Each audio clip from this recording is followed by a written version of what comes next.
دې پوښتنه کې موږ 15 خانې لرو. که مو باور نه راځي نو شمېرلی یې مګر موږ یې ریاضیکي بڼه 15 لیکو.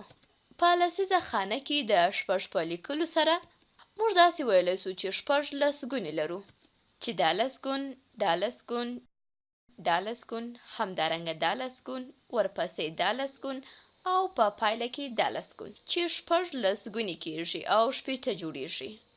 او نور موږ 15 ګونې لرو. راځئ په نارنجي رنګ یې ولیکو.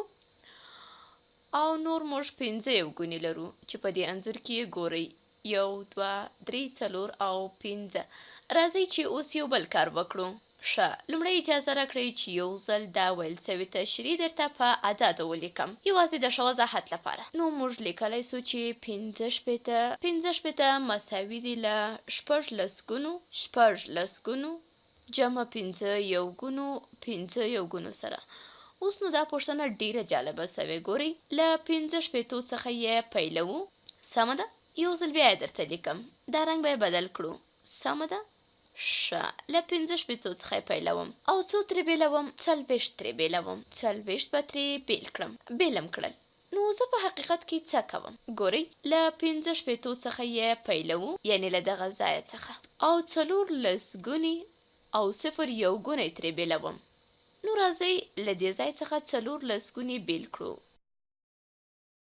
دغه د 1 2 3 4 10 ګونې. 14 ګونې مې بیل کړل. اوس 14 ګونې پاته سول. ډېر ښه، 12 ګونې پاته سول. نو دا به مساوي سي له 12 ګونو سره. او څو یو ګونې لرو؟ ډېر ښه، تر اوسه هماغه 15 ګونې لرو. سمه ده؟ تر اوسه هماغه 15 ګونې لرو. او دا ښکاره خبره ده ځکه چې ما 15 ګونې لرل او 0 ګونی مې ترې بیل کړ. نو هماغه 15 ګونې پاته سول. خیر، دا به مساوي له څومره سره سي؟ لیکلی سو چې 15 منفي 40 دا د یوې خانې به په نارنجي رنګ ولیکم چې توپیر یې وسي. سمه ده؟ منفي 40 به مساوي سي له، که دغه 12 ګونې په بل ډول ولیکو نو په لسیزه خانه کې 2 لیکو او بیا یې څنګ ته 15 ګونې لیکو. 15 په یویزه خانه کې 12 ګونې او 15 ګونې او یا 25.